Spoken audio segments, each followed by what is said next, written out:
Hello, ladies and gentlemen, dudettes. I'm Matt Burns. Big sigh. And I am James something or other. Irvine. Something. Blah. something, blah, blah, blah. Minute 10, and you've already managed to get me laughing me head off. Well, you know, gotta be done. It's got to be done. What can I say?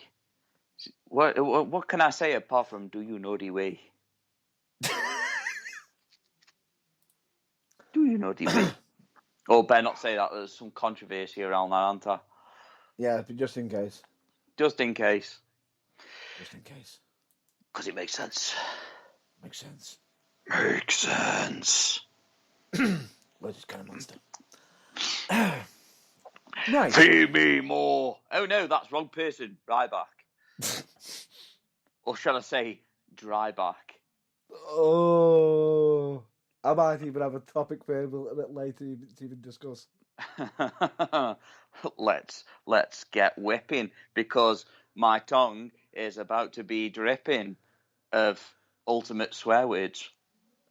Anyway, before we even get to the content of this episode, Irvine, would you please? I may please. So, without further ado, I bring to you this Sunday Watershed. And we're live. Yes. The following broadcast may contain language, opinions, and topics that may not be suitable for younger listeners or for those that are easily offended. However, I do believe that Rocco's modern life is much easier on the eyes and ears. Although some of the topics might be a little bit screwed up. Oh yeah, really screwed up. Oh, no kidding. Especially some of the banned episodes. The banned episodes. But they're banned for a reason. Whatever that reason may be, I don't know, but it was probably fucking stupid. That could be possibly an alternative discussion if we ever decide to talk about TV shows. Yeah, again. Because we were struggling to find out what we were going to talk about today, but we've actually come up with some gold. Oh, no kidding. But before we get to that gold, we just thought to just point this out. Clear it so everyone can hear it. Especially those in the back row. So you may want to turn your hearing aids up. Sweet little child. Right. The Burning Truth is in full support of Black Lives Matter. And we are also advocates for the hashtag Speaking Out movement. You know, hashtag Speaking Out. We like to do hashtags. Don't we, Mr. Burns? That we do. And why is that? Because they are worthy causes. Definitely. And of course, it also does something else. Gets the message out, which we are always proud to do. And we are advocates for them both because we always bring them up every week to state that we have always got a mic available. We have always got airtime for whoever's got an opinion on the matters. That doesn't mean you can join the Mile High Club. Correct. And of course, it also means you can't come on just to throw slander, do mudslinging, because we don't deal with libus and bullcrap. Yes. Fake news. Hey, a lot of problems. Tell you what, I got a lot of problems. One of my main fucking problems right now is the way that I've run out of goddamn toilet paper. But we'll just state anything libelous and anything that is slander or in regards to it, not allowed at all. Also, if you are making complaints or accusations towards us supporting these movements, you're part of the fucking problem. And you need removing.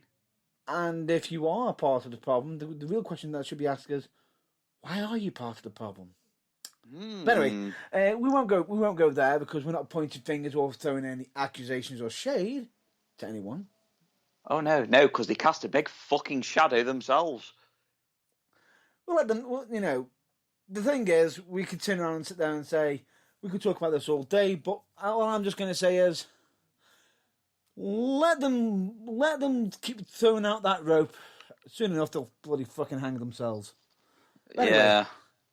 And no, we're not talking about suicide. So no, we're not. We're just it's a phrase that it's a phrase. It's a metaphor. It's not me saying, oh, condone it, because no, we're not. Because as we always state at the end of each episode, we are advocates for mental health as well. Yes. Funny how they never fucking pointed that one out. Noticed that one. Yeah. Yeah. I wonder why.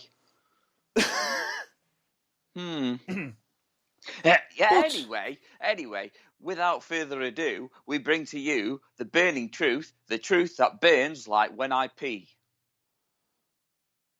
Or is that a sexual problem? How many times have I told you need to go to the doctor? You mean the gum clinic? Either. Why? What? Why? You need to get that shit checked out? Y is a crooked letter and Z is no better. Anyway. Makes sense. Where's this kind of monster? Give me my fucking monster. Anyway, just to point this out. Matt Burns is just taking a drink like a rude little teenager. What? It's either that or he was swallowing something he shouldn't have been. Nope. Wasn't swallowing. I was sitting there thinking to myself, don't laugh. I'm going to have to let everyone out. Let it out. By any chance, was that drink a little bit salty? No, I think the comments were from yourself. Oh. Alright. But like we said, it's fine. But anyway, let's continue, shall we? Because we've got to discuss this week's blog/vlog. Vlog? The vlog. Presented to my... Did you hear what I said? I didn't. 9 out of 10 times, I'm just wondering, do you make sense? No.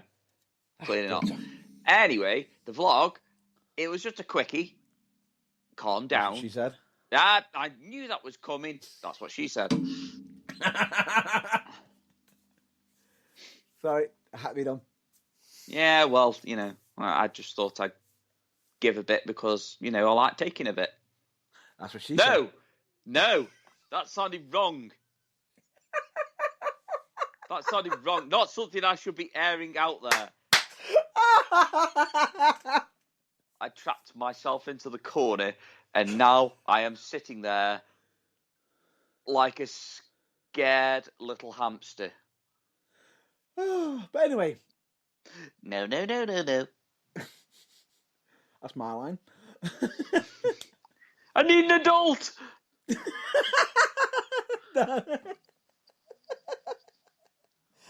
I don't know which way to go with that line. I was just there thinking to myself, should we sit there saying that Team 4-star, or do I sit there and use the actual line that you finishes with? But I am an adult. No, Daddy, no! But anyway. Why is it I can just see that scene in my head now, but then cross it over with the scene from Mr. Deeds when he goes, you use foul language in front of a woman? No, Daddy, no!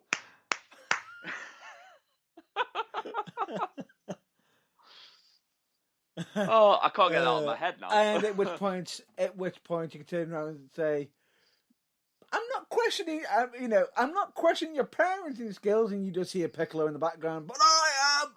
Yeah, but I am an adult. No, he literally just screams out, but I am. Which is hilarious. But anyway. Breathe out. Pickle down low. But anyway, the vlog, as my colleague was stating, it was I think it was what it needed to be due to the time fitting scheduling. And the funny thing about it is, yes, I could have filled in for the week, but it would be unfair to Irvine because I know he always wants to get out the content as much as possible whenever he can, and he always does. Yes. Hence the quickie. It might be a quickie, but it's still good content. Well, I just wanted to make it a quickie so I can get it out into the public. No, that still sounded wrong. Why? I think you can get arrested for that. Yeah. I think you probably... No, just don't. No. Anyway, let's move on. It's just getting worse. Too many innuendos. What makes it weird? All I'm just going to say is, what makes this so weird is, it's normally the other way around. Yeah, I was just about to say, it's normally me. Absolute filth, Matt Burns. Absolute fucking filth. We're in Bizarre The ways of your mind are an enigma. We're in Bizarre World. Anyway, shall we give them the topics? Not yet, because we've got to move on to TBT interviews. Ooh. You know something? Because I went out and had a drinky drink last night, I completely forgot all about the interview. Now, before my colleague decides to turn around and say, oh, by the way, it's the last of the series. No, it was the last of the season. I trained myself for it. Season. You just made me ruin all that hard training to make sure to say season. Season. I know, I said season. Just imagine a chef just going, a little bit of seasoning. Season. Or a seasoned veteran. Like you are of Pornhub. Season. I was almost tempted to say grilled then. I'm so glad I didn't say that. You're so good. What? I almost said, before you said the word Pornhub, I almost said grizzled. Grizzled? No. Which would have been really sounding wrong. But anyway, so glad I didn't. But anyway, let's just state the interview itself, great one. Yeah, I do believe that we have done, was it 9 this season? 9 for this season. 9? And we're not saying no. I wasn't saying no, I was just saying 9. I know. 9. But, yeah. 9 in season 1 of a series of yet to come. Well, we actually have an entire series because we actually have the pre-season ones, which was before the 9 episodes. Yeah, before me, but, you know, it's up to you whether you guys want to listen to that. Oh, no, it's still good content. Still got some good shit in there, especially with some Ric Flair stories. Woo! In a bar. Yes, in one of the episodes we've actually got one that involves a story of Ric Flair in a bar. Need we say more? We're all pretty sure on how that's going to end, but we just don't know how epic it's going to be. But let's check that one out and find out which one it is.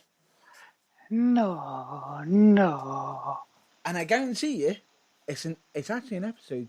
It's one of the episodes where it's on with an unlikely guest. That's the only clue we'll get. We need a more lemon pledge. That we do. But anyway. The screen is dirty.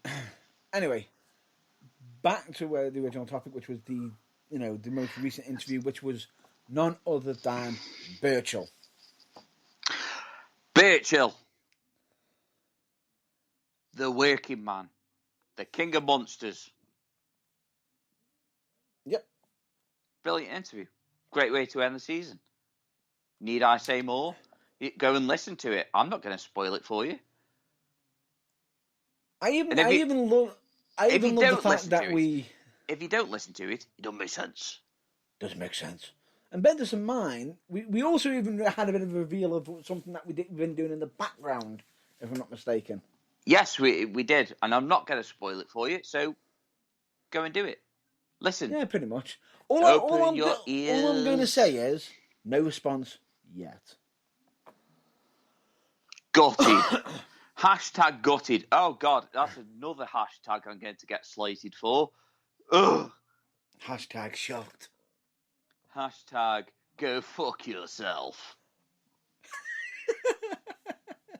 Now that makes sense. Hashtag snowflakes. Moving on. Let's just get on to the actual proper topics. That is not more self-indulging ones. Agreed? Yes. Because, and before we actually move on, definitely away from TBT interviews, I will be stating this for the record. It will be coming back, and no, we will not be. It will not be going as long as what it did in the last break. The last break? Hell's no. Between pre-season and season 1. Oh, you mean like the pre-season that I wasn't involved in? Yeah, the multiple years of not doing one. Ah, that big break. Yeah, well, that's kind of a you problem there, really, isn't it? Yes, it was, but that's not happening again. And I'm just stating that for the record. Yeah, okay. Come on, let's move on. Moving on. Swiftly. Moving on.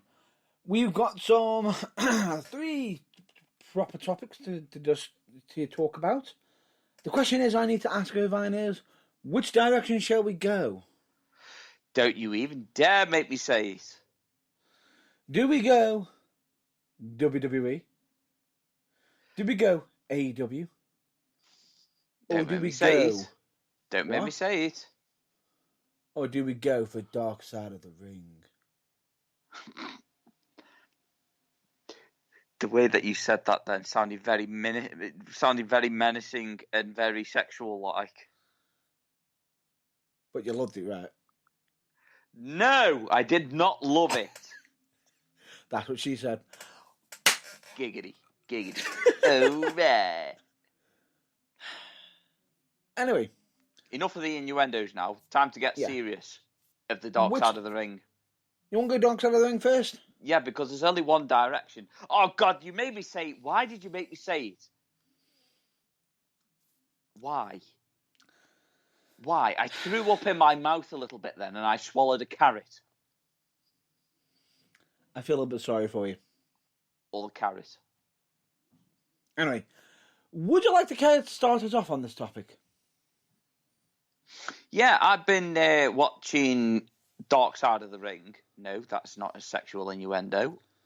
Nope, it's actually a TV series on Vice, or on, that is, if you've got, I believe, Now TV. It's also, it was on there, but it's now on Channel 4 in the UK. Yeah, that was it. Ever lightly, I couldn't find it because I couldn't remember which frigging app it was on. No, it was on Now TV, but it's moved. No. Do. No.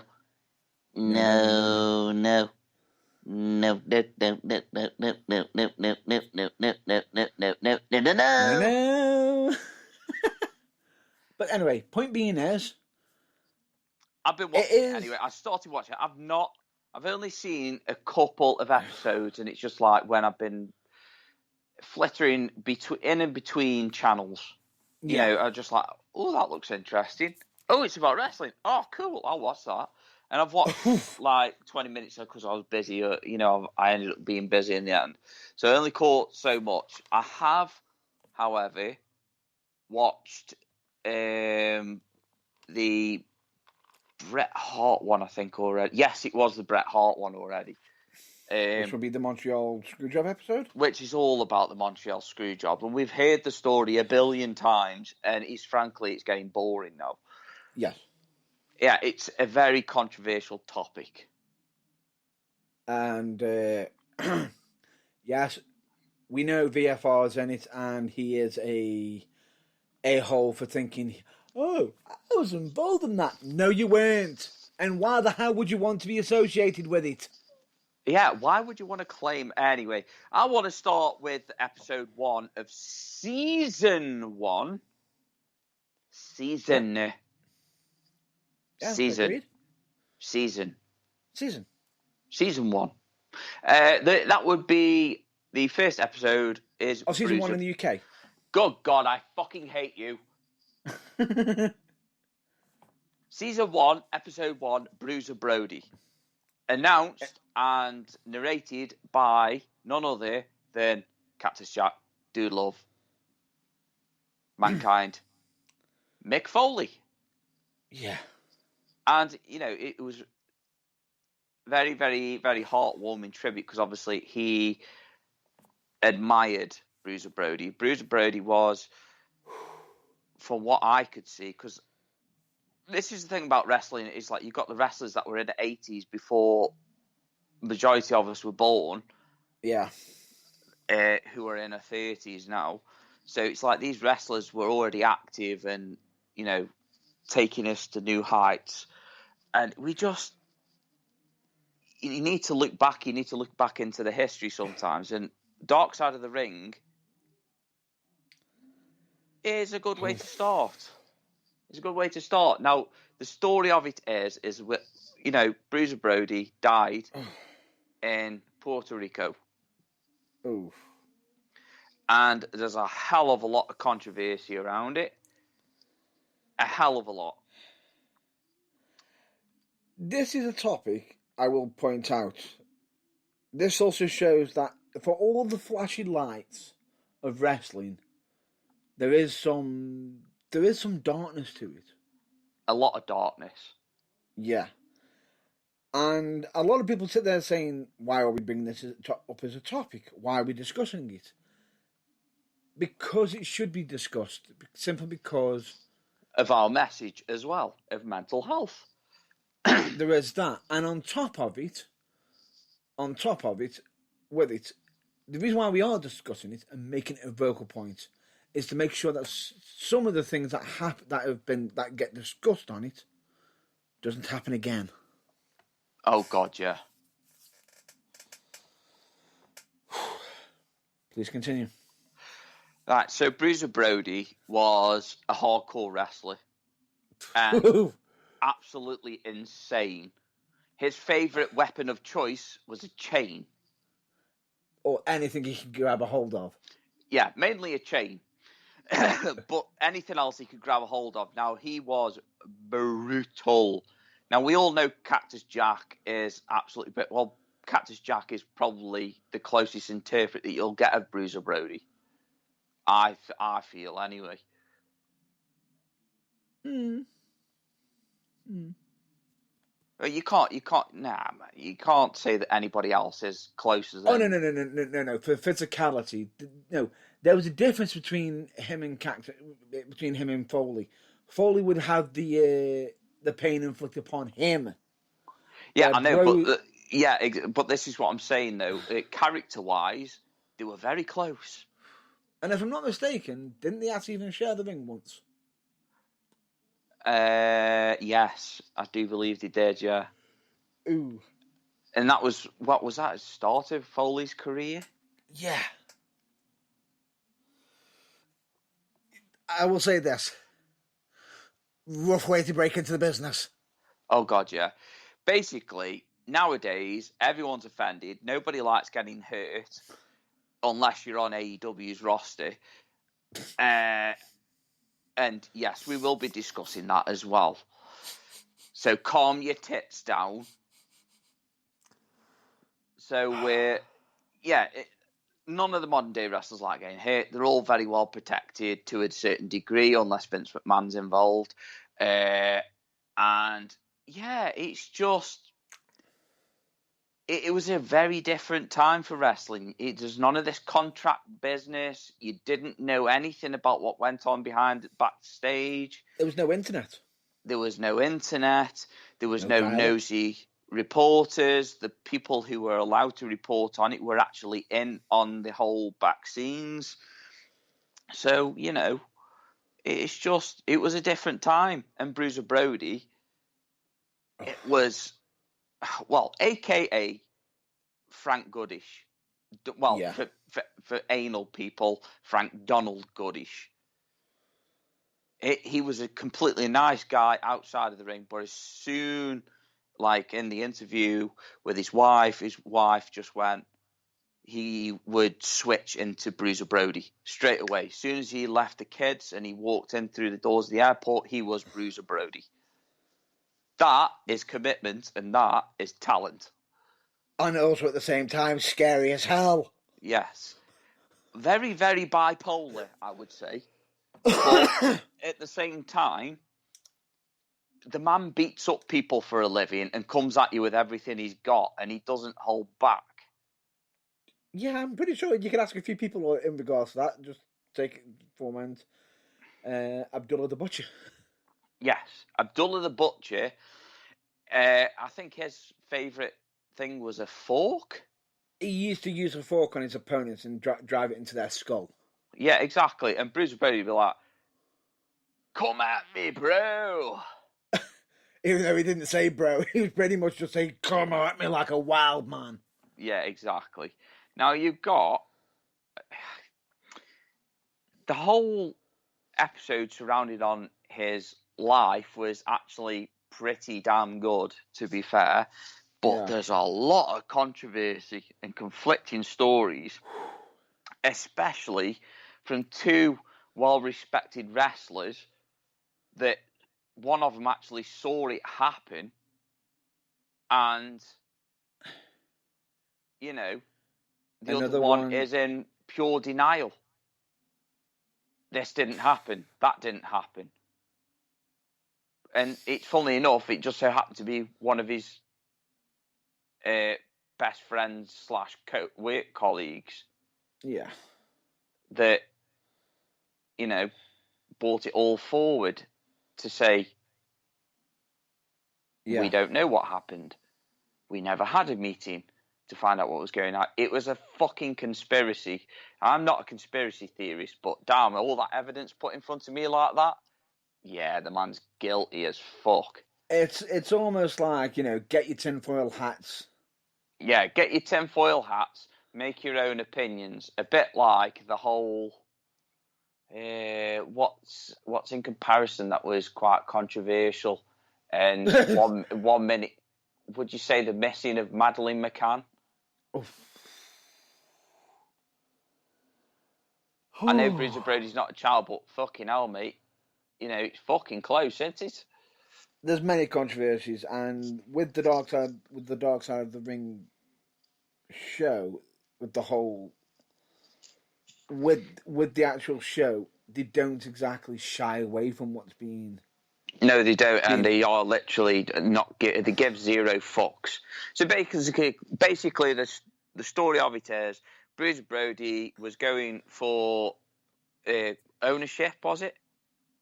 It was something to do with ownership. It's something to do with ownership or co-ownership of a certain wrestling company. The arsehole of Gonzalez, Jose Gonzalez, did not like it one bit. It's definitely a fucking conspiracy between him and the current owner and blah blah blah, and it just erupted. And the alleged thing that happened at the time was that Jose Gonzalez spoke to Bruiser Brody behind a closed door In a shower area and literally just went to town with a knife. And it's like, this is wrestling. It's supposed to be fun. You know, what the hell? And as you can imagine, now if you go to a wrestling show or anything, that locker room is usually filled. Yeah. Ram-packed. Exactly. And the fact that There's only one witness. There's only one witness, but yet there was 4 other people in that room, and only one of them saying that Gonzalez stabbed him, murdered him, premeditated murder. So what the fuck is going on? Now, from his side of the story, they walked into the room. The 3 of them were sitting there. Bruiser Brody followed the witness into the room. There was supposed to be some tension there, and they just went silent, looked up, and it all broke out from there. So, and the scary thing about it is the witness wasn't even exactly there to see the actual physical act, but from his story, it doesn't take a rocket scientist to put 2 and 2 together. Yeah, because his shirt and that was Gonzalez's shirt and that was torn like there'd been some physical interaction. Now, if you were just about to be, I was just about to say, if you're just about to get stabbed, you're going to try and fight your way out of it. Oh, hell yeah. Bruiser Brody tried to fight his way out of it. So anyway, all in all, a lot of stories, a lot of tittle-tattling, but there's only one consistent story. And that was the one of the other wrestler that I was saying he was murdered. Now, the person who was the witness and doing his very best to keep Brody alive was none other than current WWE Hall of Famer Tony Atlas. Mm-hmm. Tony Atlas. Very decent, decent guy, decent wrestler. Very respectable. Yeah, very respected, very well thought of in the wrestling community in the US, even in the UK, I would assume. Yes. And the scary thing about it is, and when you're watching this clip and he's telling the story, you can see him looking down the camera. You can see the emotion in his face. And conviction. He knows what happened. He knows what happened. He saw it. And I've seen the interviews from the others. And obviously, Gonzalez wasn't available for comment. Shock horror. Yeah, I wonder why. Because the man be guilty. And on top of that, where's the evidence? Where's the proof? Where's the witness? Oh, it disappeared. But the witness didn't disappear. He was there screaming, I know what happened. I know what happened. Did anybody write a statement down? In his own actual words, when the police arrived on the scene, they were all saying a fan stabbed him. And Tony Atlas goes, no, that motherfucker did it. That motherfucker right there. Yeah. And pointing at Gonzalez. Come on, you don't have that sort of emotion and anger towards somebody if you don't think that he did it, if you didn't know that he didn't do it. You know what I mean? Yeah.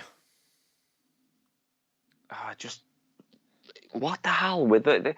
It's just one of the fucking biggest... And look at this. It goes to court and it's proven... they let him off on the case that it was self-defense. So where's the knife then? It was self-defense. Why has the knife gone missing? Okay, why tell a lie in the first place that it was a fan? And that's what I'm saying. So how did the fan get in the locker room past Tony Atlas into the shower area where there's 4 guys? Exactly, 4 guys sitting there watching, doing nothing. We're talking business, supposedly. Supposedly talking business. No, I tell you what, the whole if they're story talking is. business, but the real question is, and here's the thing: if they were talking business, and this is me putting me tinfoil hat on, if they're talking business, why didn't they just talk it in the locker room? Well, why did did it have to happen in the locker room where the shower was? That's what I'm saying. That's what's about point. Why couldn't they have done it in an office? Exactly. Why did it have to be in there? And why were them specific 3 people sitting round in like a little huddle talking bollocks Early on? Because they were conspiring. They were conspiring to murder him. They were conspiring, and the fact that they were saying Tony Atlas actually said that they didn't really move until they'd seen that he had been stabbed, goes to show the fact that they knew what was going on. They knew what was going to happen. And the fact that Gonzalez is still fucking running out there free of charge with no fucking consequences goes to show how fucking corrupt a backwards fucking country is. At the time. I was just about to say, during the time, and it could be looked at as corruption. It might have been corruption, it might not have been. But this is where, as we said, tinfoil hats. Yeah, exactly. Tinfoil hats. Make sure you butter it up on the inside, otherwise it'll give you sores. Know that from experience? Well, yeah, I've always got my tinfoil hat on. But anyway, the point being Big potato! It's one of them topics where it is just... It shows a side of wrestling that is genuinely, truly horrifying. Now, we're not saying that wrestling is like that today, because... No. And we're not saying that wrestling has always been that dark and mysterious. But there are times when you actually question what goes on behind the back scenes, and that's why I'm glad that sometimes we have access to actually find information out about what goes on in the back scenes, so we can call people out on their bullshit. Pretty much, and as we stated, when these sort of topics and discussions do come out and they get talked about, it damn well makes sure that stuff like this doesn't happen again. Exactly. So, wow. Bless you. I just nearly lost my eyeballs. Damn! So anyway, it all falls into the category of #speaking out. Yeah. Now, Tony Atlas has done his, and he's actually been given a platform to do it. And he even says himself he's not spoken of this since Gonzalez was cleared. Yeah.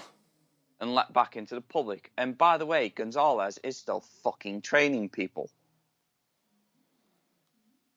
The scummy little rat. If all things are true. Well, I'm sorry, mate. There's just too much evidence there. No, I'm just saying, if all things are true, just for legal reasons. Too much. I am jury of this courtroom, and I say guilty, guilty, guilty, guilty. But when there's that much detail and evidence, there's only so many times you can say, plead the fifth. I didn't see anything. So either they're an absolute blind idiot, or they don't want it to happen to them. Yeah, but how has it gone? But again, like I say, I'll repeat myself. Because we all know that some people are hard of hearing. Yeah, especially when it comes to the back row and #speaking out and Black Lives Matter. Yeah. So the way I see it is the story had changed about 3 to 4 times about what had happened and how it had happened, apart from one. I wonder why that is. Because the man's guilty. Guilty. But, as you say, that's our opinion. I would imagine that if he ever stepped foot on US soil, I would imagine he would be a marked man. I don't think he ever will. Yeah, but that's what I'm saying, though. I don't think he ever will, because he is a marked man. He's one of them. He's one of them where people are looking at him and probably thinking, "You ever come over here, you dickhead, and I'm going to fucking do you. I fucking do you." It's just scary. It is scary, but this is the dark side of what wrestling used to be like. Yeah.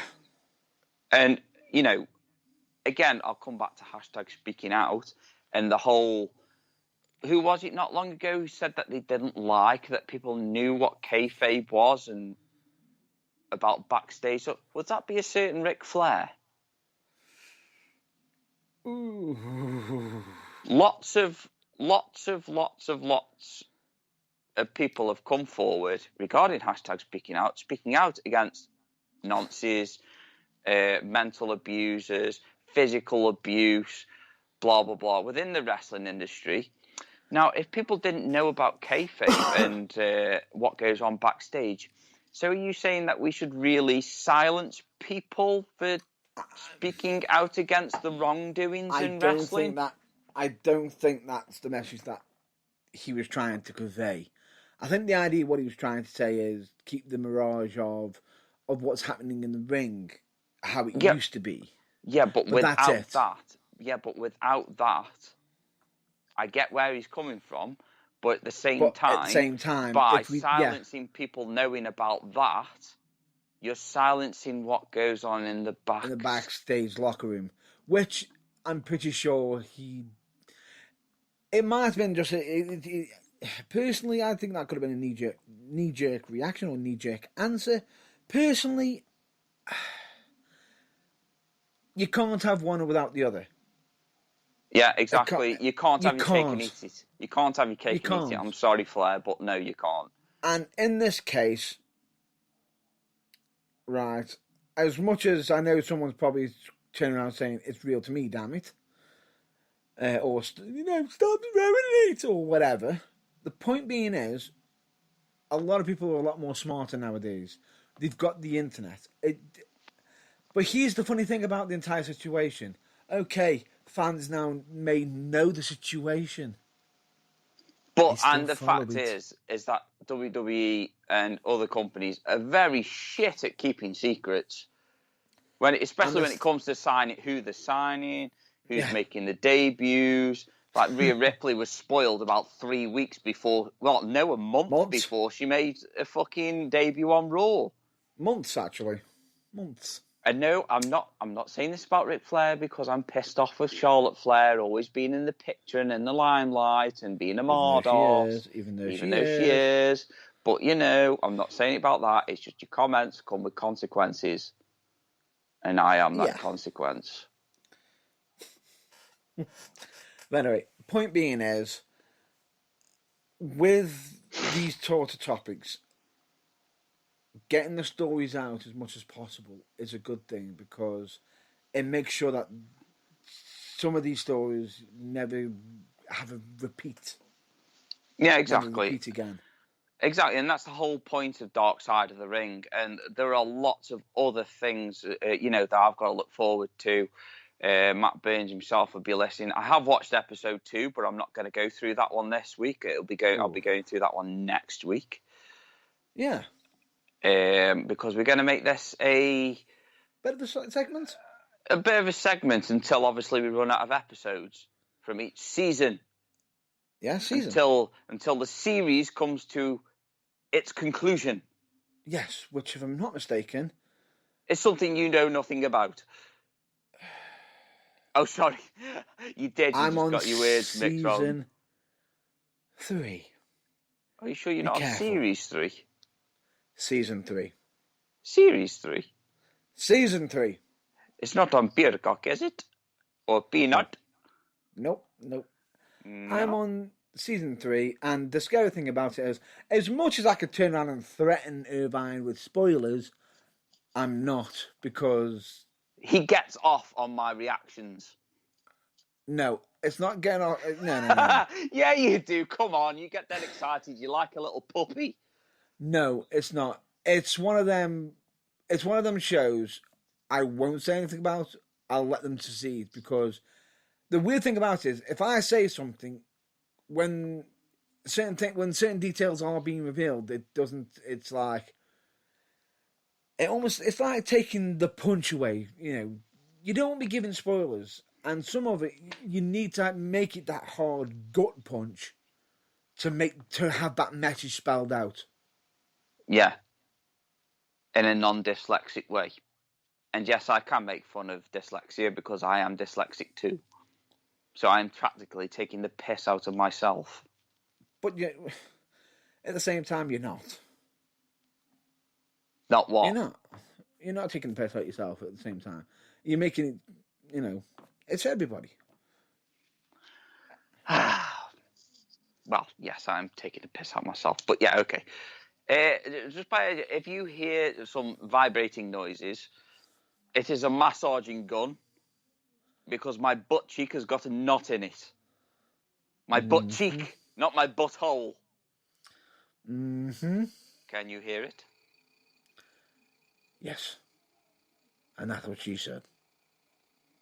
Ah, my butt feels so much more lovely and tender. Okay, some people are probably going to be a bit frisky with that one, so I'll turn it off. Getting all excited too much. You tease. Anyway, let's continue. What? You sick little man. Says the one with the vibrator. I mean, It says massage gun. I'll even put it in the next fucking vlog if you want. I'm sorry, I had to just do that. I'm sorry. You're not sorry. You're not sorry at all, you sick little man. Hashtag sorry. Not sorry. Hashtag speaking out. Anyway. Let's move on. Where shall we go to next? Let's go to WWE. WWE then. Yeah, WWE. Not overly impressed this week. Not overly impressed at all. Wait. Can I just discuss Raw? You quickly? may discuss Raw, but I can't promise you that I won't butt in. You won't have a chance to butt in for what I'm about to say. Blech.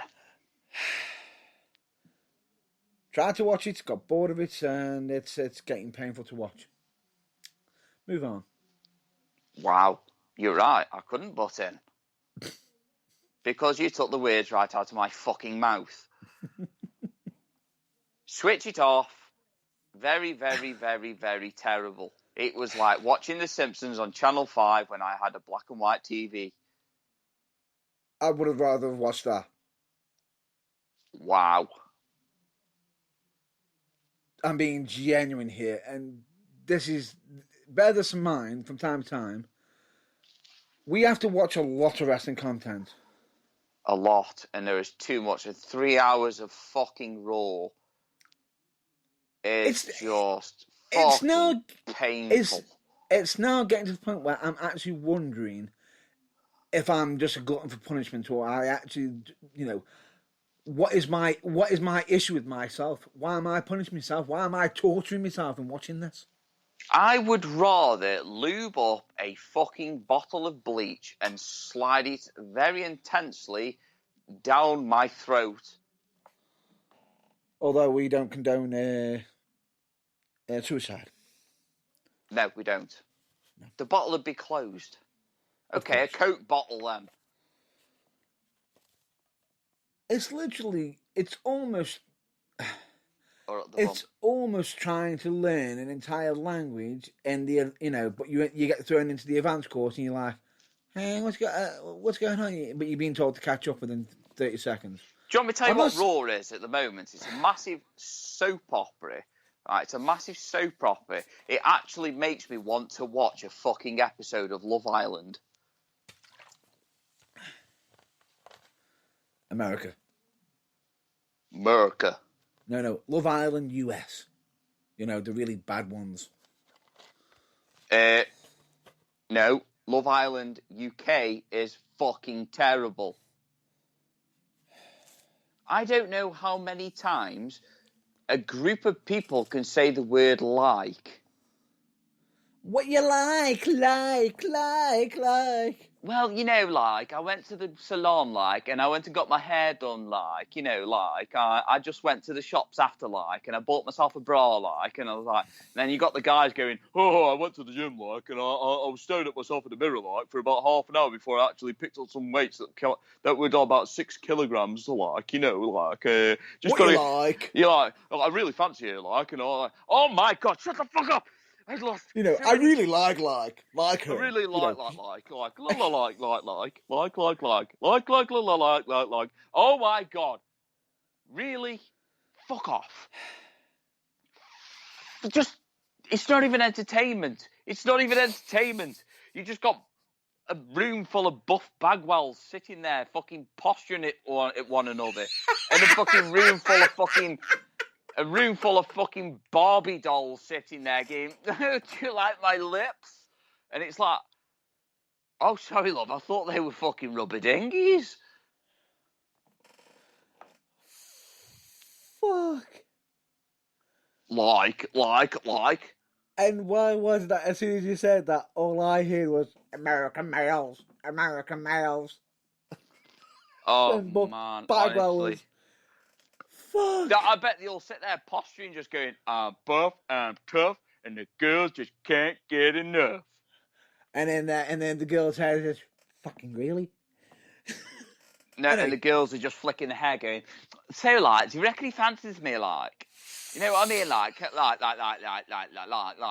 It is. It's like watching a bunch of cackling fucking hens.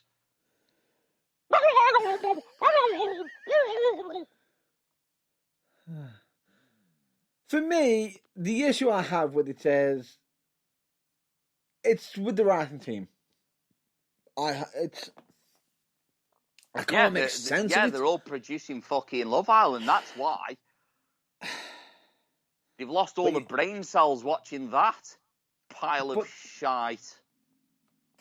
And the scary thing about it is, with it is, 1 minute you got Charlotte being, she's being fired. Oh, she's being, oh no, not fired. She's being, what was it? She's on leave without pay. No, she was on suspenders. That was it. She was suspended. No, not allowed to come back. I've just come up with a fantastic idea, and honestly, WWE checks in the mail to the Burning Truth. Shall we put a hashtag in front of it, actually? Hashtag the Burning Truth. We actually have that. Ideas on a postcard.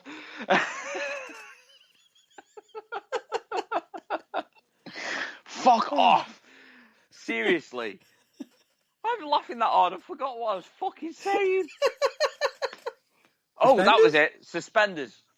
So in the UK, we have a soap TV program called EastEnders, and there's that much fucking drama going on in it that I just can't watch it because it makes me cringe.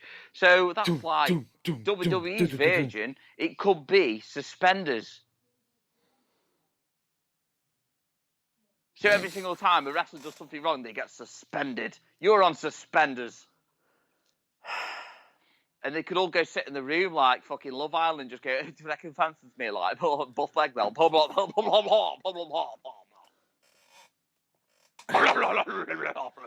you remember the fucking Truman Show?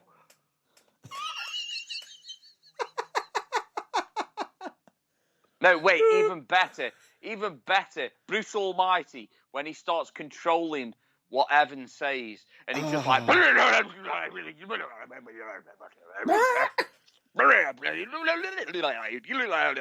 caca. Yeah, pretty much. Fucking hell. Poopy caca. Blah, blah, blah, blah, blah. Something dark side.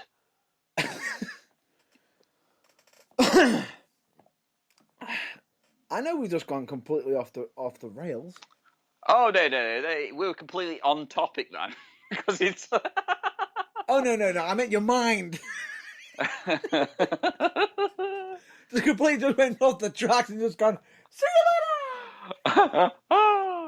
Fucking hell. I almost thought Mickey was going to come in and go, ho-ho! Hey there, Pluto! You see what shit's on the TV today? Oh, just... The point being is, and this is the issue I have with it is, you got one person being suspended, then they're back, then they're in a title picture. What the fuck? And before you even Charlotte say it, Flair decides that she's going to put booby tassels on her fucking head. With some super glue. No comment. Although, I have got another controversial thing to bring up with WWE a bit later. Well, I was going somewhere with that then. I was just going to say, because she's got booby tassels super glued to her head, then everybody knows when she's making a tit of herself. But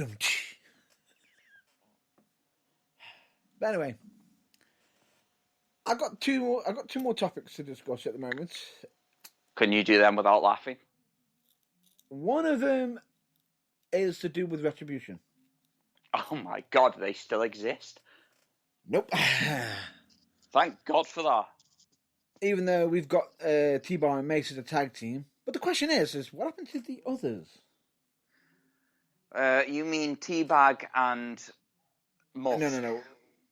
No. Musk was was Mace. What on about Retribution and Slapjack? Even though that is actually far worse named than Slapnuts. It's like these nuts. At least you could have had that. And I know you're thinking, but Slapnuts sounds really bad. If you actually look up the word Slapjack, you'll know what we mean if you look it up in the Urban Dictionary. Oh dear, WWE. I think Pornhub owes you some more flowers. Dildo-shaped ones. Which, if I'm not mistaken, the last time they did it with the whole PCB thing. We won't go there. Yeah, dildo-shaped flowers so Vince can go fuck himself. Anyway, the point being is... He-Man. Compose yourself. The point being is, everyone is wondering where them two are, Retribution and Slapjack are going. They're falling off the fucking face of the earth. They've actually been transferred. They're actually getting transferred over to SmackDown. Oh my God. Head of the table needs more minions. I don't think that'll be the case, but at least it's better than being on Raw. Oh God. Or actually having an opportunity to actually show up. Why do I get the feeling that SmackDown is going to be going in the same direction as Raw soon? I would love to know where they got the TV ratings for SmackDown and Raw this week, because they were fucking garbage. Raw was garbage, and SmackDown got over 2 million viewers, I believe. Got over 2 million viewers because they said it's going to be a retro episode. Back to 2006. Retro is not 2006, you absolute fucking plebs. Wait. What? Anyway, let's go back on topic. They're moving over to SmackDown, but that's it. But anyway, with SmackDown, let's discuss it. We're going retro. Why was it? If it's meant to be retro, right? The referee wearing. Okay, it was retro. But the problem was, with it being so-called retro, why is it that they actually had the entrance names being in the style of before it was even SmackDown? Well, can I just bring up a point before you start with nitpicking? What the fuck was that shit about with the whole fucking CGI fist out the broken glass? Yeah, I was about to mention that as part of one of my major nitpicks, because, yeah, by saying retro entrances, everyone's turning around and saying, oh, would you like to see this back? People were screaming out, yes, they know they've actually still got the damn fist and the entranceway in the actual storage room, so they could have actually set it up. Do they want to? No. They want to do the CGI version, and... A bit like the whole CGI version of Roman Reigns looking like he's just sat down on a pin.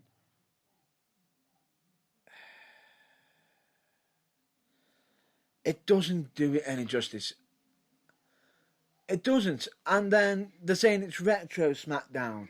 Then why are the name labels all the way back to when it was, proper when Vince McMahon was doing the commentary. Oh wait, they actually even had the guys on the commentary actually trying to look like their old counter, the original counterparts.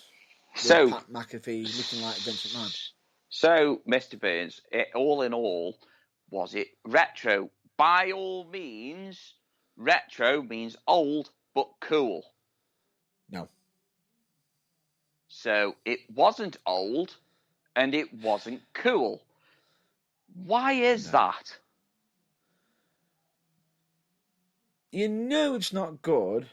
Answers on a postcard? Pretty much. If anyone turns around and says, oh, they really did really well on the viewership, probably because they labelled this a retro episode and people want to see the old, the actual ways it used to be done. Maybe. Did we get that? No. The only good thing, one of the saving graces of that entire SmackDown thing is seeing damn well Teddy Long back. Quick question. Yeah. Right. Did you enjoy the first Ghost Rider film with Nicolas Cage? It was alright, yes. No, it was good. Yes. It wasn't alright, it was good. That's why I said it was alright. No. I know what you mean when you say alright. You just mean it was, it's like a fart in the wind to you. Right. So there we go. It was good. It was good for its originality. For me personally, it wasn't the best, but for what it was, I'm happy with it. Fuck you. Fuck you. Anyway, so Sony took it on themselves to not make a sequel, but to redo it. And the story was shit and blah, blah, blah. So they tried to make something that was already cool, even cooler, and they fucked it up even more. Don't try and fix what doesn't need fixing. We enjoyed SmackDown for what it was back in the day. Stop fucking with it. Try your new little shit thing that's going on at the moment with the whole I can't be asked to make a different Titantron for each and every single pay-per-view because you've got too many pay-per-views in the fucking year. And you want to somehow now fit in WrestleMania somewhere. Yeah. Oh, you mean WrestleMania Backlash? Yeah. Fuck you, WWE. Fuck you, Vince McMahon. Fuck you, the lazy writing team. Go fuck yourselves. I'm never watching 3 hours of fucking Raw ever again in my fuck arseing life because I have got better things to do than sit there playing with my bottom hole whilst you are giving me loads of fucking diarrhea on the TV. End of fucking rant. Anyway. Bollocks. What was so weird for me is the fact that even though it's meant to be retro, we're going to be pulling back the curtain and making it look good. Teddy Long being back, yeah, I'm happy. I'm okay with that. He even said the Undertaker line, "You're going to go 1-on-1 with the Undertaker," and then remembered that he's retired again. Was he expecting him to come back? No. It was just he wanted to say the line, and then he then said the other line. No. Instead, he can't get the Undertaker, so we're going to book a tag team match player. What is it? What? What? No. Just so no. We ended up having a 10-man tag team match. Now, what made it so weird is they didn't have as many matches on. Well, I felt as though they had matches on, but a lot of it was them going through the retro stuff within the old SmackDown stuff. Which is okay, but it's not like they've got a network where they could actually do that. Oh, do you mean a certain WWE network? That is for the UK, that is shown across all over the world, or on Peacock in America. Peanut? Nope. No, not Peanut? Nope. Peacock? Nope. Anyway, moving on. Point being is okay. They're doing it for the nostalgia. There's only so much time. I just felt as though they were messing with nostalgia in all the wrong ways. Wow. What? Just fucking wow. They're messing with nostalgia and all the wrong. Even SmackDown in 2006 was shit. I'm sorry, I'm going there. It was shit. Okay. SmackDown for me was the intro that they used on that was the very first SmackDown game. Retro Smackdown for me is when it was first released. Yeah. Not what the fucking shit that they decided to put on the fucking TV the other day. Yeah. No. It was terrible. On top of that, we also had a mixed singles match, which was... Was it for a cat? No. No. Which was Tamina versus Reginald. What the fuck? What? Yeah, Tamina versus Reginald. Well, that one's a bit like an RKO. Yeah, from out of nowhere. And he dodged a clothesline by backflipping. Oh my god. Ducked a second clothesline from behind by front flipping. You know who Reginald is now? He's the cat off Red Dwarf. Oh my god. You just imagine him doing the backflip, then doing the moonwalk whilst going... You need to see that now. Because that did happen, if you remember. Why do you think I just said it? All he had to do was go... Yeah, exactly. All he had to do was go... Ow! Sold. That's his new gimmick. Reginald needs to become the cat. He needs to become and we're not the on about cat. Ernest Miller, the cat.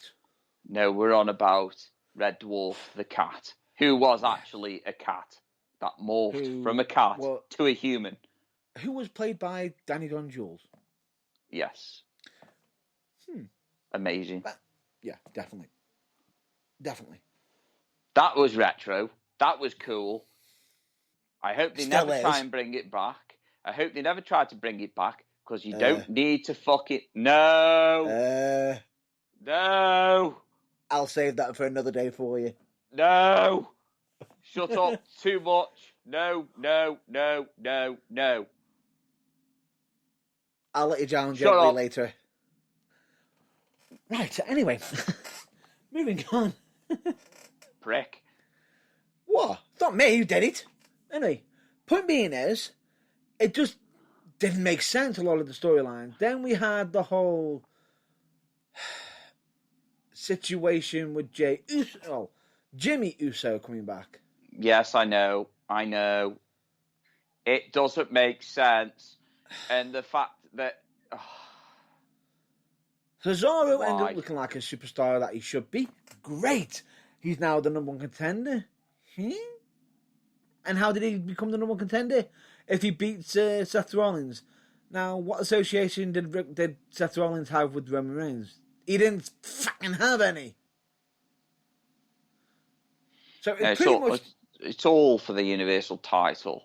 So I kind of get that. You want to be shoehorned in because you want to be champion. You want to be the face of the company.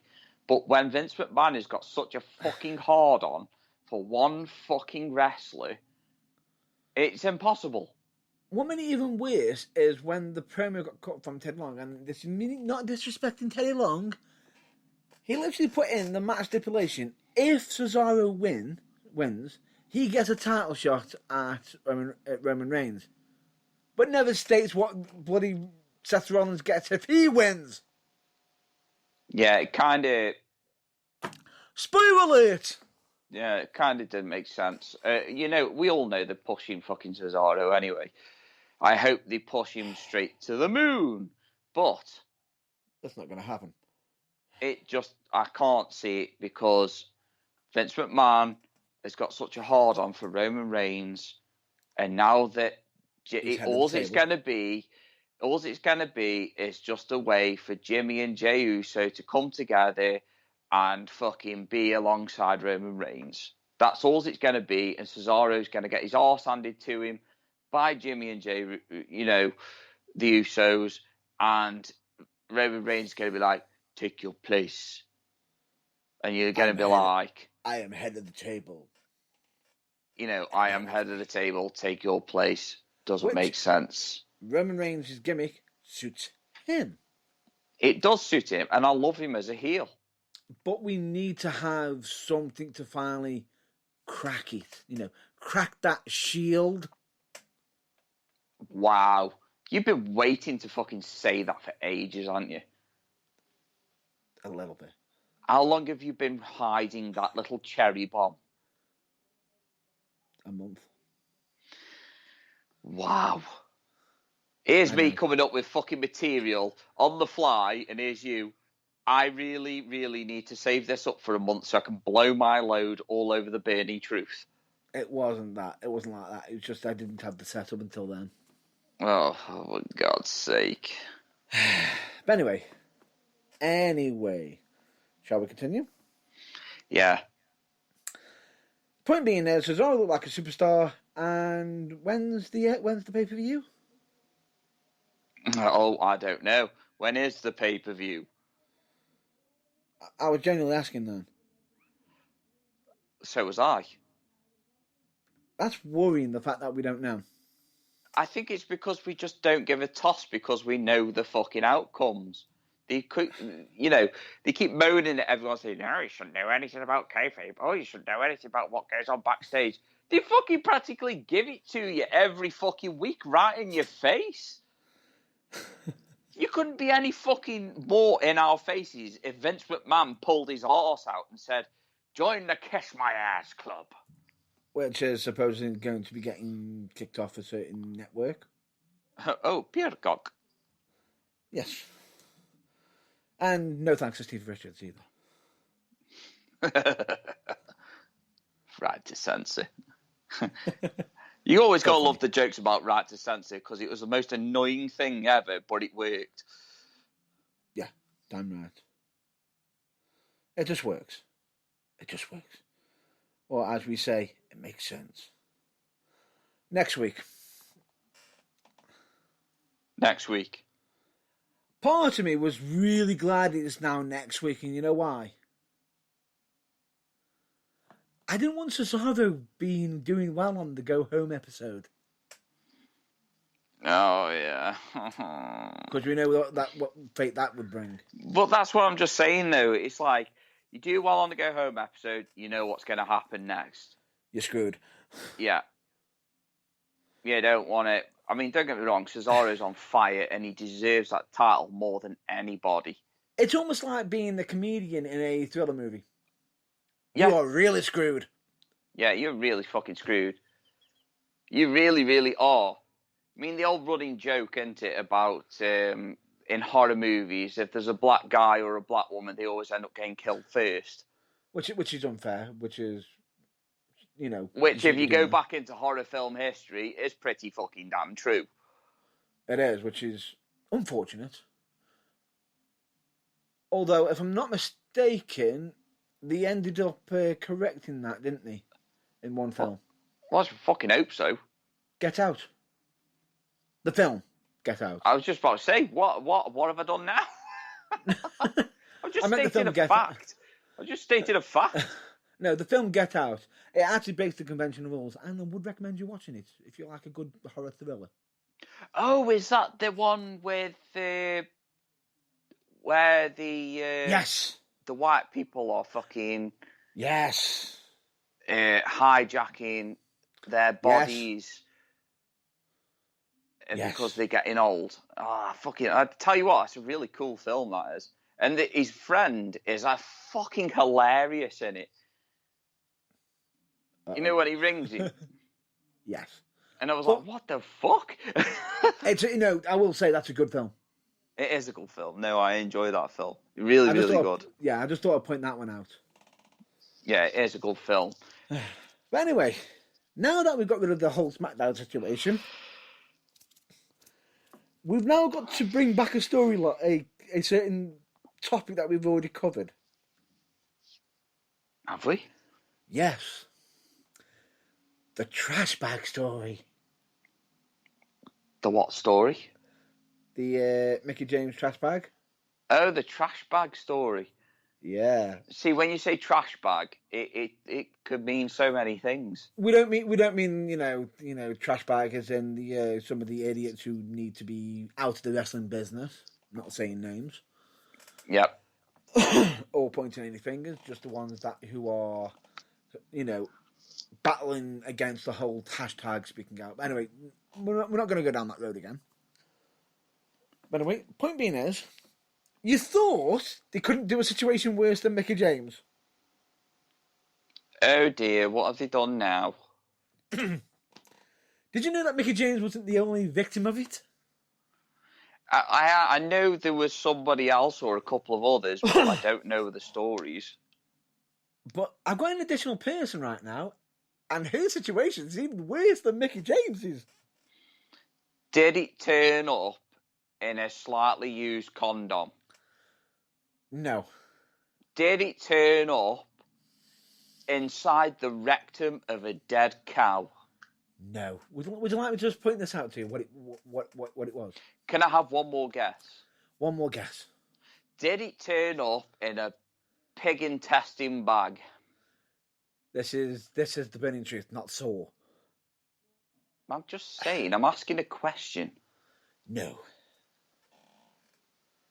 No. Ready? Or that film either. Anyway, point being is, the situation involves, you might have heard of this name, Chelsea Green. Oh dear. Oh dear. Right. We know that she got let go. Her situation is unfortunate. She's not upset over the being released. What she was upset about is having a box arrive with, the same situation, box, trash bag, label, her name on it, opens it up and finds that it's not her gear. Oh dear. Whose gear was it? Natalia's. Wow, what? Yeah, there you go. What? Natalia's gear. Why? No, straight away, what's the first thing that just popped into your head, me saying that? Who's being fired? Yeah, Who's being let go? Who's been fired this time? Okay, at least it's got Chelsea's name on the bag, so you can turn around and say, "Oh, it's definitely meant to be for her." But the fact that somebody else's gear is in the bag. Yeah, Natalia's. Well, I bet you Natalia was pissed. I can imagine Natalia's just there saying, "You fucking firing me?" Which now that you come to think of it, is that why she's being pushed on TV now? Oh yeah. I just thought of that. Yeah. I'm not saying, I'm just saying. Yeah, I just.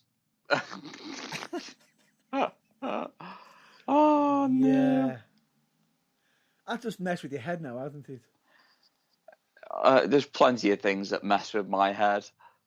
But that's just what the actual fuck, isn't it? That's just like how.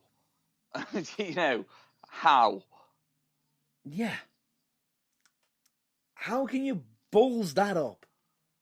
Oh, I don't know. I want to mind it. If someone turns around and says, "Well, there's similar gear," no, it fucking isn't.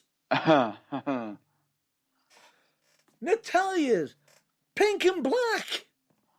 Chelsea Green's, if I'm not mistaken, had bright coloured blue. Even though her name is Chelsea Green, or I can't remember what name she was meant to be using on that show. But the point being is, oh dear. That is just, it's lost for words, really, to be honest. You have to sit there and think to myself, I'm going to have to say the line now. Whoever bulls that up, I hope that he's already been fired, and it's the same guy. But I'm just going to clearly state this. I'm surprised when he was fired that someone didn't even put on a plaque for him. You had one fucking job. Yep, you had one job, mate, and you balls that up as well.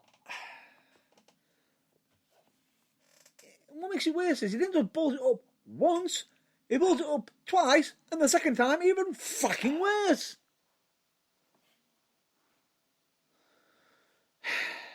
Anyway, we need to move on.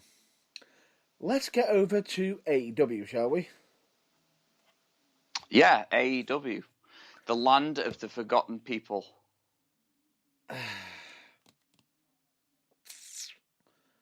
Right. Where do we start with AEW?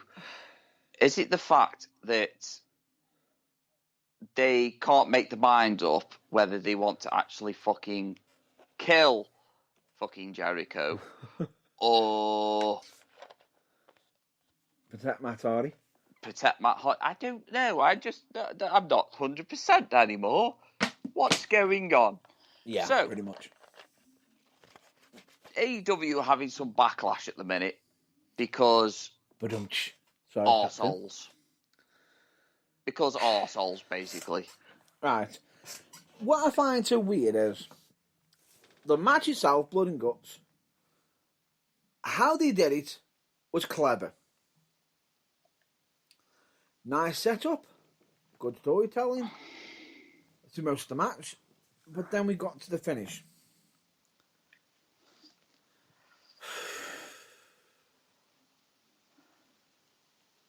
I'm going to ask my colleague for his opinion first.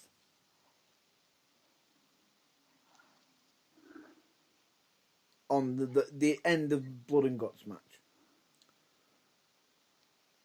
Can you hear me? Yeah, I can hear you. I'm just... You thinking? Yeah, I'm thinking more so along the lines of... The Blood and Guts match was... It was good. It was worthy of watching. And for me, the ending of it made total sense. I read a really stupid comment, right? That somebody had said, well, I wish that they would have MJF, I don't know, submit Jericho on top of the cage. How does that make sense? It doesn't. It doesn't. The way that you do it is that you try to Make him give up. maim Jericho to beat him up to the stage where he can't continue anymore. Yes. And for me, the only way to do that was to chuck a 50-year-old plus man off the top of a fucking cage. Which was not what ended the match. The threat of it was. Yeah, the threat of it was. So, anyway, a lot of backlash has been fired towards AEW because basically Blood and Guts was just a glorified Dynamite, which I enjoyed. Yes.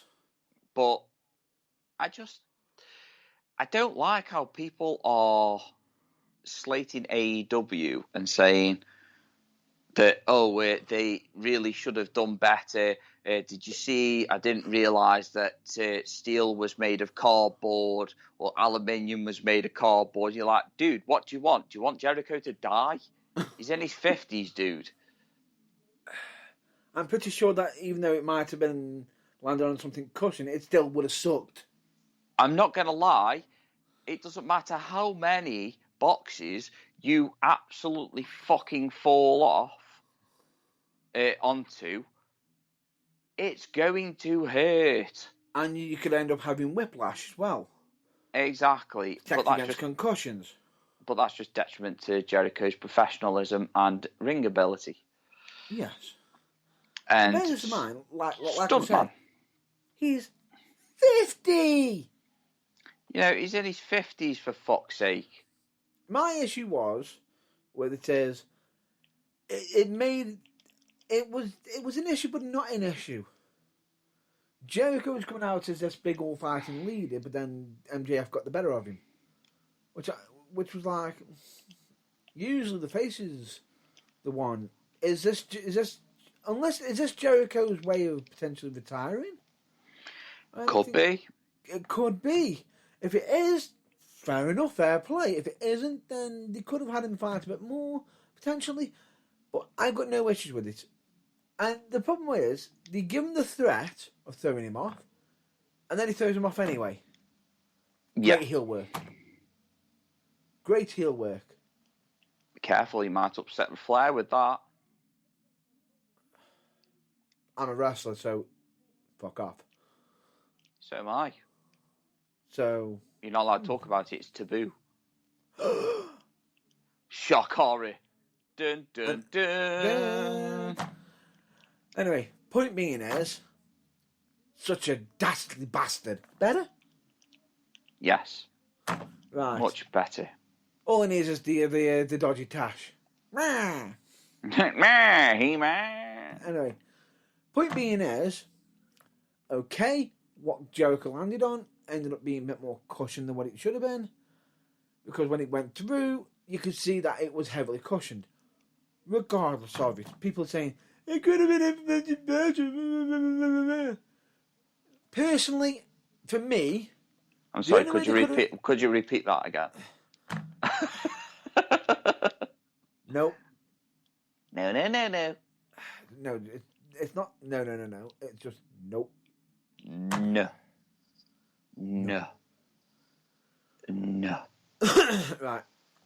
The point being is, I think the way they did it was, I was happy with him landing on something safely. I think they could have just done the camera angles better. Yeah. The camera angles was a bit wrong, how they did it. If they didn't have it so zoomed in towards the mat, they could have actually had the angle up from below where the stage is. And then brought it up, and then possibly brought it up to, and probably like made an adjustment before they brought it up. Like, you know what I mean? They could have bought time. It's all about camera angles, really, isn't it? Camera angles, timing, and everything. They could have done that. But AEW, in all fairness, are still a learning company, so... Cut them some fucking slack. Yeah. And the fact that they want to protect the wrestlers says it all. And what makes it so weird, and this is what makes it even more mind-numbingly painful, is that they're saying, but you protected him too much. He's 50. He's 50, and this is the same audience who, a while back, during a certain match involving Sammy Guevara and Matt Hardy, when Matt's head bounced off the floor from a crane or a high stack? It was off a forklift. Off a forklift, where his head bounced off the floor and you could see blood. Yeah, you could see. You could literally see the. Almost the grey matter. Yeah. So, just cut the guys some fucking slack. And they were the first ones to jump onto that. Where's the health and safety? Where's the health and safety? Right? Which, in that case, yes, agreed. But you are now kicking it off for saying, that's too safe. I'm sorry, but what the actual fuck? Yeah, it doesn't make sense. It doesn't, because, bear this in mind, I think the fact that they're doing a blood and guts match is still going to be harsh on the body. Wrestling is, is harsh on the body. It is a tough physical entertainment. Yes, it is. And, you've seen the old fucking WWE adverts, if I'm not mistaken. Yeah, don't try this at home. The hazards are real, necks broken, careers ended in an instant. So what do you want to do? Have Jericho go through? Yeah, exactly. I think we're just going around in circles. We are going around the bush, and the scary thing about it is, I saw a comment where someone said, he could have gone through tables. Yes, that would have really fucking sucked. Because he's still going onto a hard floor once he's gone through the table. He's not in his 30s anymore. It would break his fall, but only so much. But like we just keep saying, how old is he?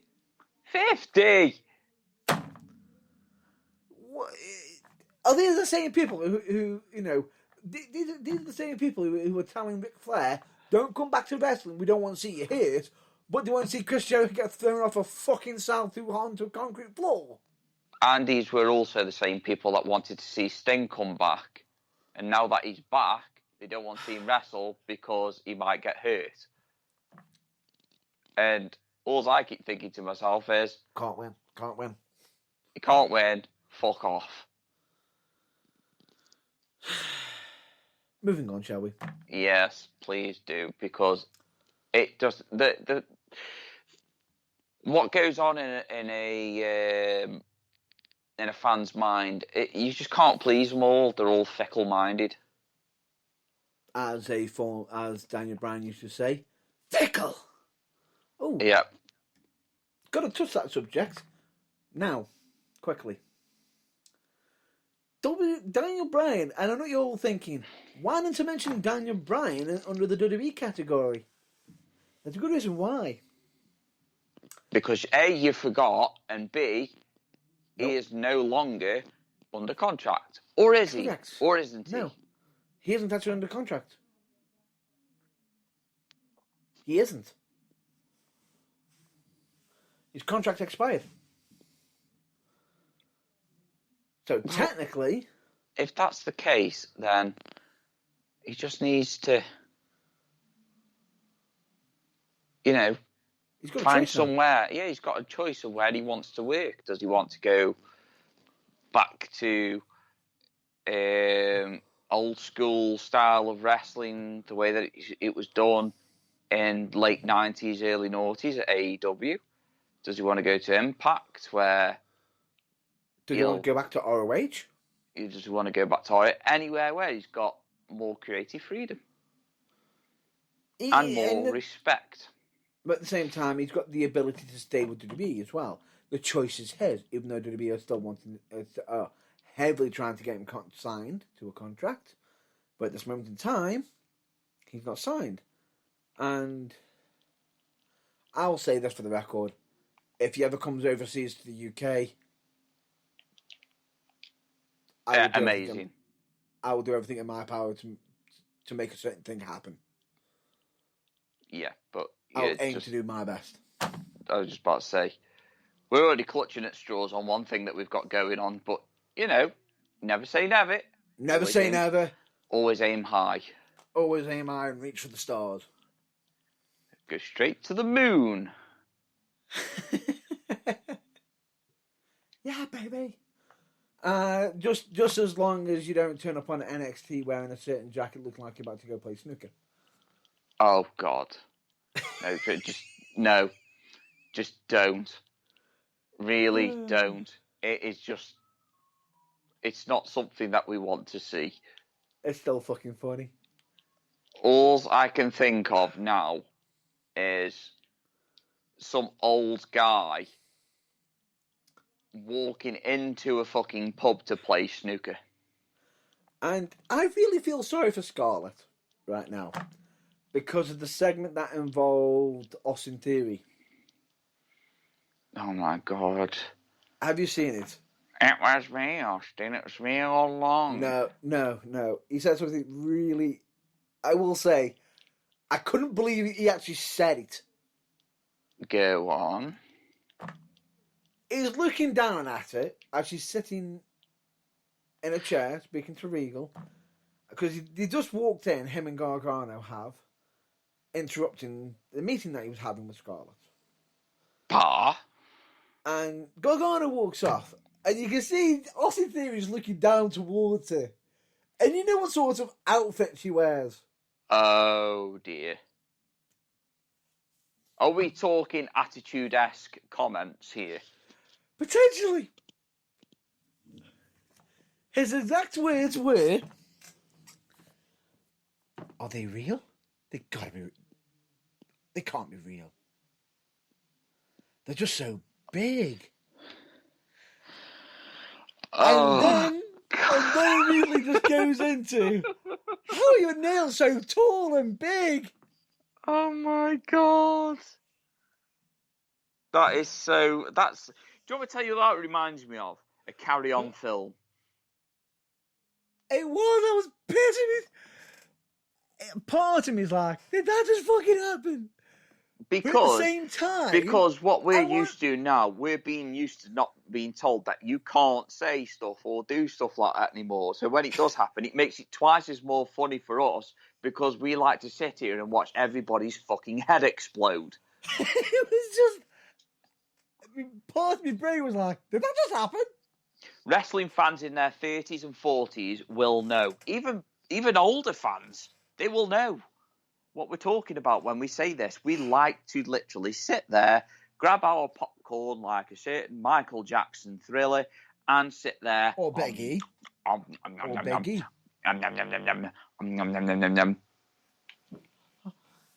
It's just genius how, I will say this, as much as someone could turn around and say, but isn't that humiliating towards, no. I'm pretty sure if Scarlett had an issue with it, she wouldn't have done the situation. Yeah, I'd agree with that, yeah. And what was so funny is that the outcome of that is because he's touching her nails and she's looking like, what the fuck? Gargano comes walking and goes, what the fuck? You should be touching it. You know, just touch people without their permission.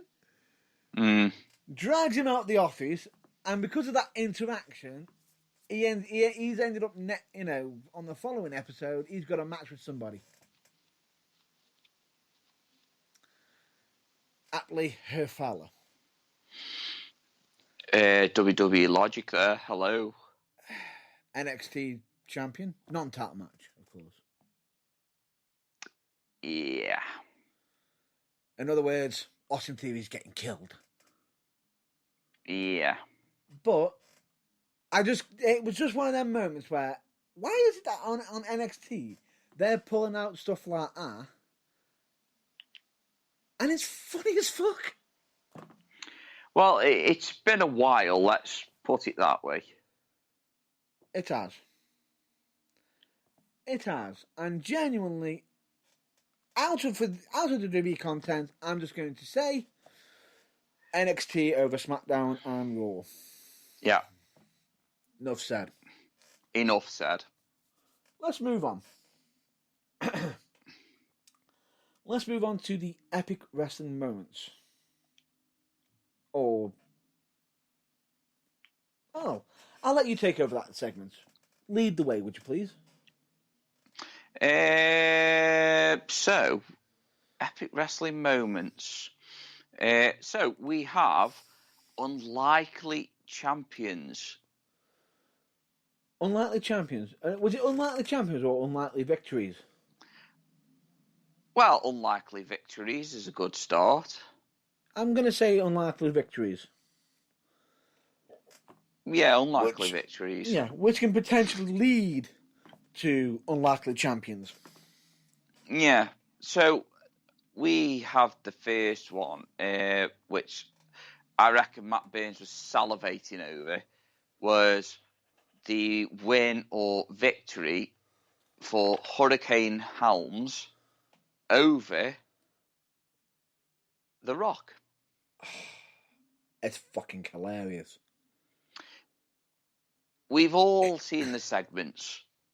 Mm-hmm. We've all seen the segments, and they are fucking hilarious when he used to go for the double choke slam. And the fact that, if I'm not mistaken, The Rock, during a promo, turns around and says that the Hurricane looks like he's crawled out of a menu of McDonald's. Yeah. It looks like the Hamburglar. The Hamburglar. Oh my god. I'm like, what the fuck? It was funny as fuck. But The Rock was absolutely awesome in what he was doing in that match. And it was really, really clever. Oh yeah. And his reaction from the result of it was just brilliant. Chef's kiss. Well, the Hurricane was a comedy gimmick anyway, but it was never meant to have been taken seriously at all. Yeah. But it's still a victory like that. You've got to look at it and go, yeah, that's pretty cool, to be fair. And it got over. And it got over. And that was the main thing. That was the aim of The Rock. Yeah. And bear this in mind, we even ended up getting involved with the whole situation with Rosie, which involved... Oh, do we even need to say it? Yeah, you do. You need to say it. Rosie training to be a superhero. So he was a superhero in training. Terrible idea, but... Wait. Listen to the words I'm saying. He was a superhero in training. I'm just going to say, initials please. Yeah. Do you know what that spells?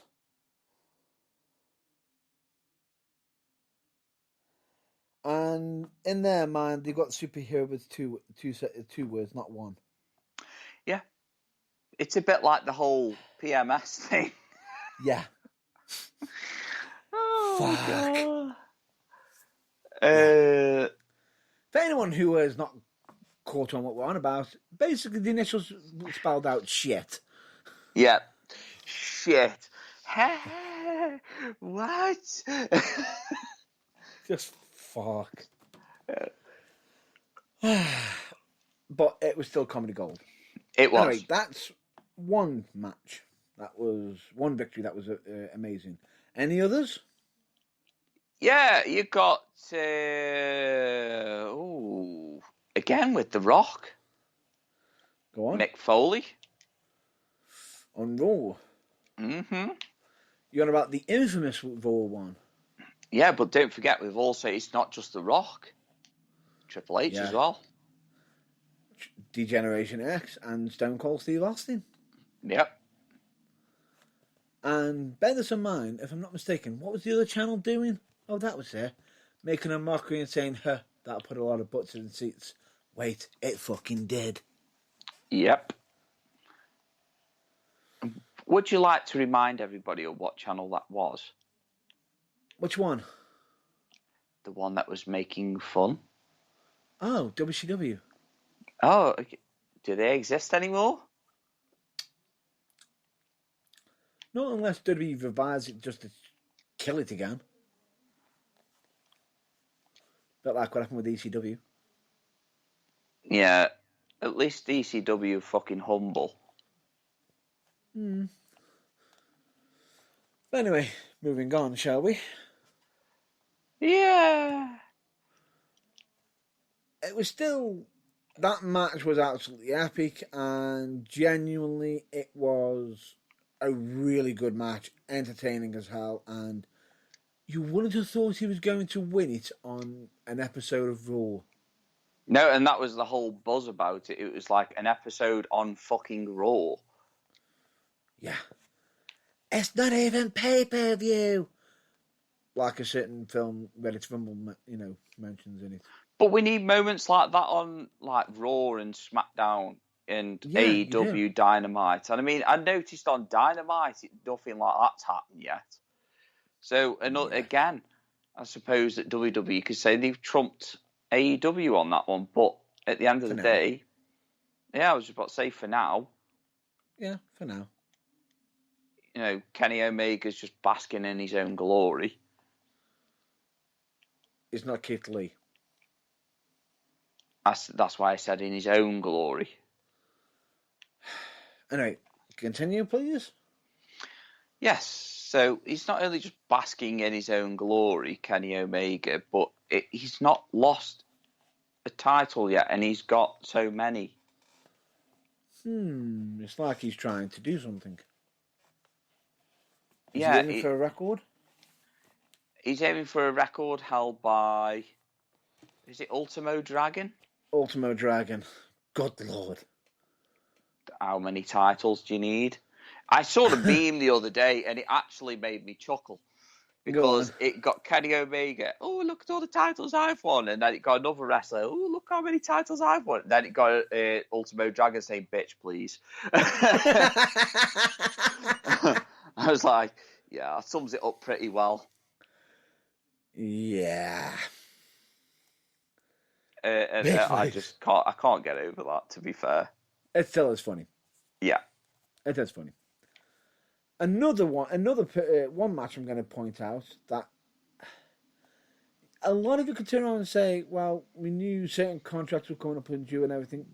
But for me, when I was watching the storyline, I honestly didn't think this result was going to happen on the match.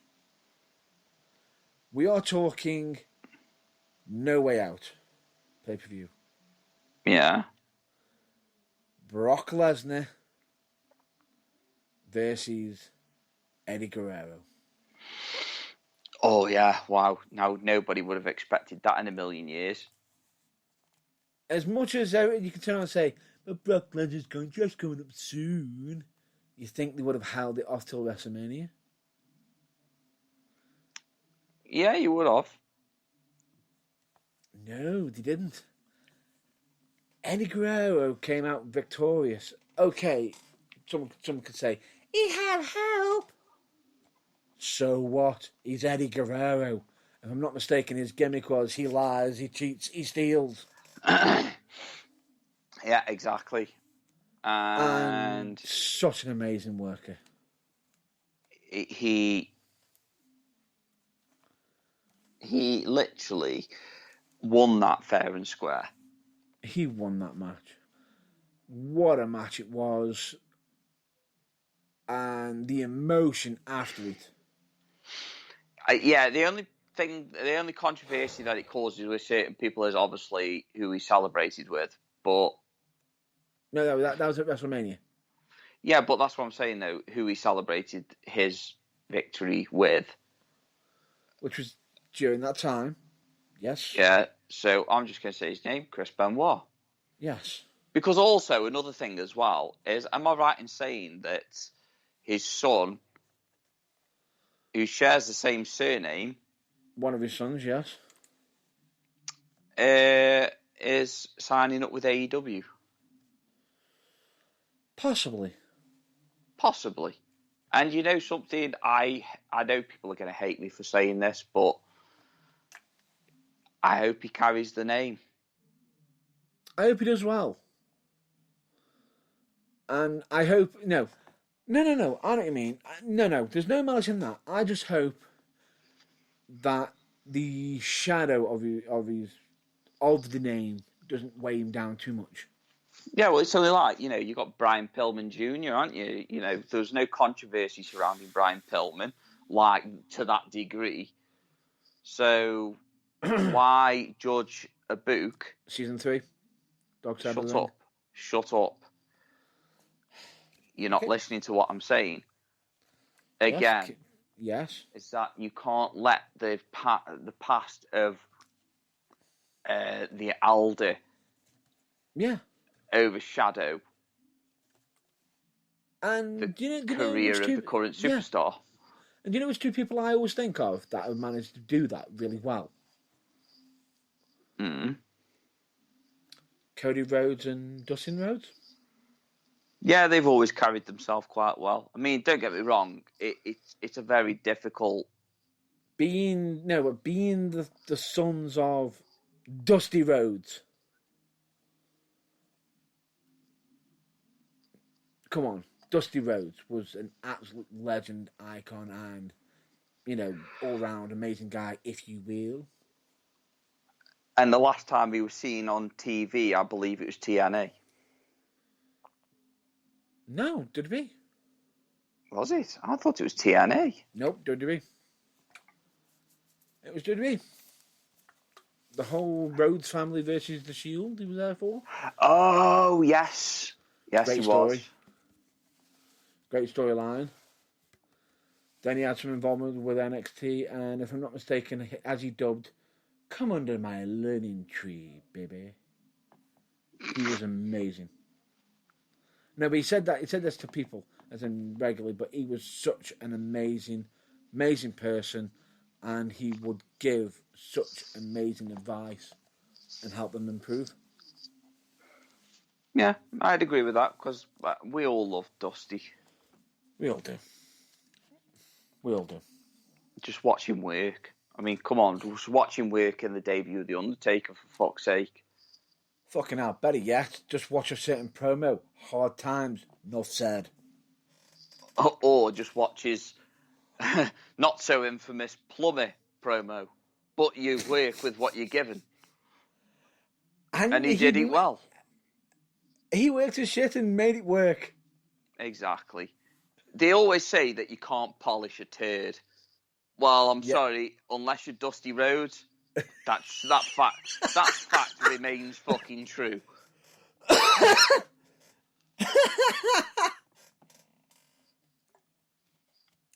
He is the exception to the rule. He is the exception to the fucking rule. It's like the whole game of I win. Dusty Rhodes could win that game any day. Any day, because man, to get over black ties with polka dots. Yeah, and also get over a plumber gimmick. And also have a manager by the name... What was the manager? Oh, can't... It was just... He was a genius. He was a genius. He could get over anything in some form of way. You have no idea how.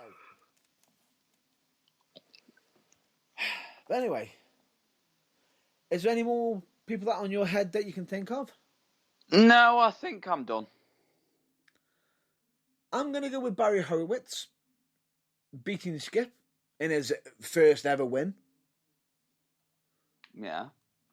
Because bear in mind, Barry Horowitz was just a jobber. He turned up, he's losing. He turned up. Yeah. He was the guy, you know. He arrives. He's against 1, 2, 3, kid. Bye, Barry. Barry Horowitz versus Riz Ramon. Bye, Barry. Barry Horowitz versus The Undertaker. Bye, Barry.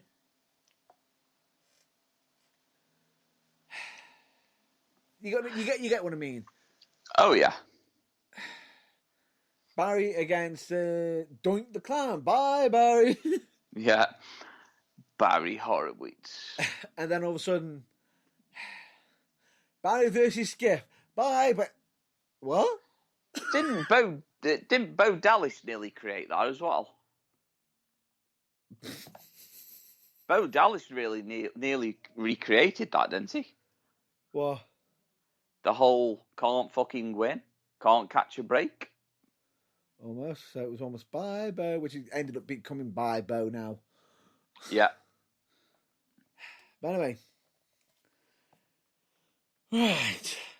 That I'm going to say is... I was going to say we're going to lead into a non-wrestling topic, but for time's sake, we're going to leave the non-wrestling topic for this week.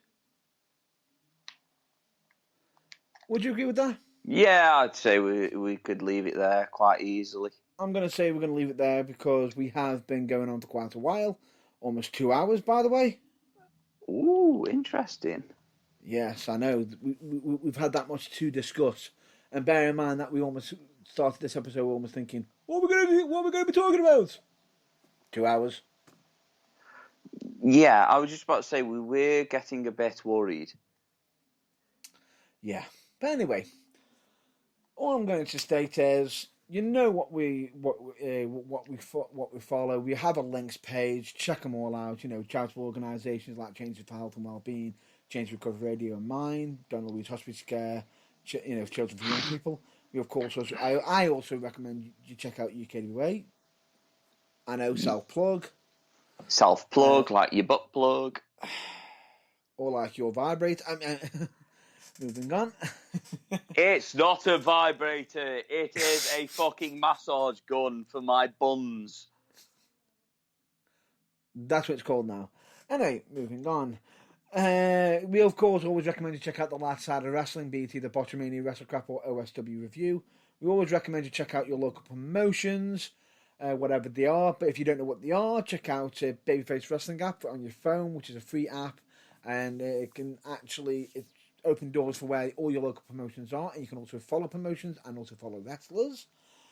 We, of course, also recommend you to check out the Burning Truth website, which is www.theburningtruthuk.com. You know what's on there. We've got the current episodes, past episodes. We've also got the interviews. We've also got blogs. Write the theme tune, sing the theme tune. Of course. And we've also got the links page, which we'll just point this out. We cannot be held responsible for any external links. And of course, you can also support the Burning Truth by doing what? By visiting a certain page. Yes, which is where called you may purchase our fucking merch. Yeah. Buy our fucking merch. Where's that kind of monster? Give it to me now. Not that cowboy shit. No, that cowboy shit. It's all that fucking date. Just to point this out, this would be the actual merchandise page. Honestly, genuinely, anyone who purchases any merchandise, we are eternally grateful for.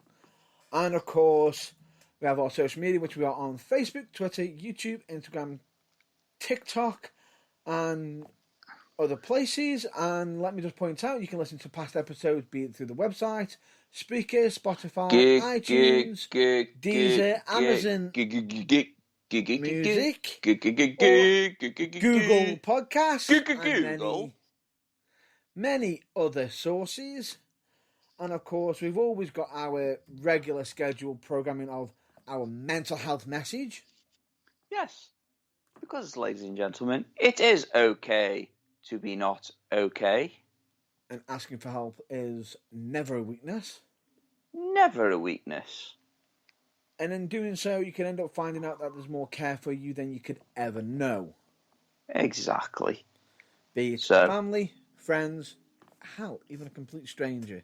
You never know. Just not too strange. Agree with that. Not too strange. Not too strange. Or, or it could be Stranger Things. Or Doctor Strange.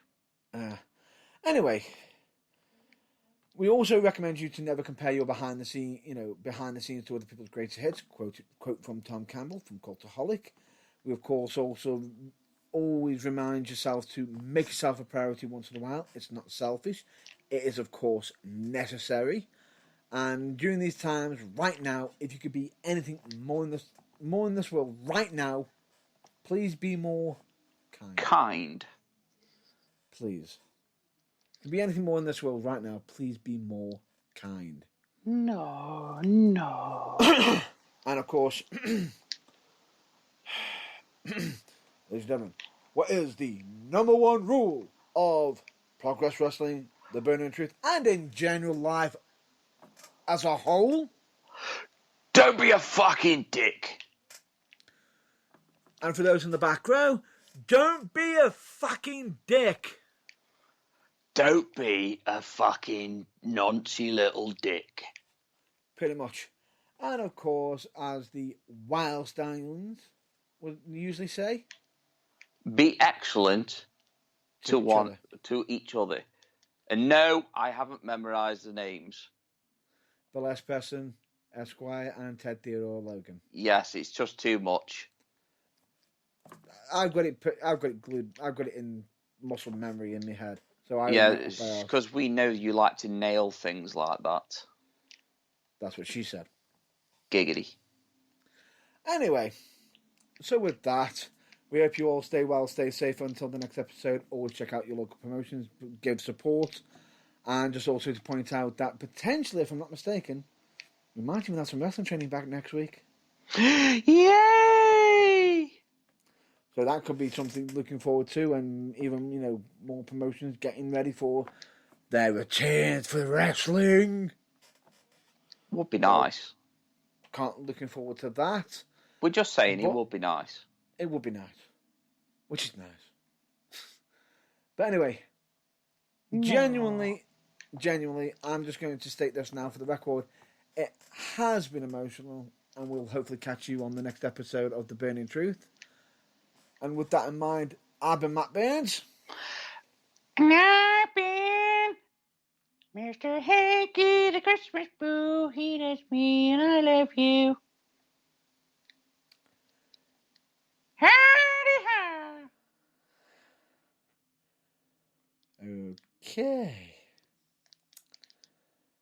Swear to God. Talking shit. I swear to God. Swear to frickin' God. I'm gonna go into your room at night. I'm gonna really, really play with those balls. What the fuck? That's what she That- said. And I'm pretty sure you know who my colleague is. Would you please, Monsieur of the Irvines. Yes, he is. And with that, this has been the Burning Truth. We'll hopefully catch you next week. So until then, stay safe, stay well, and we'll catch you next time. Catch you later. Bye bye.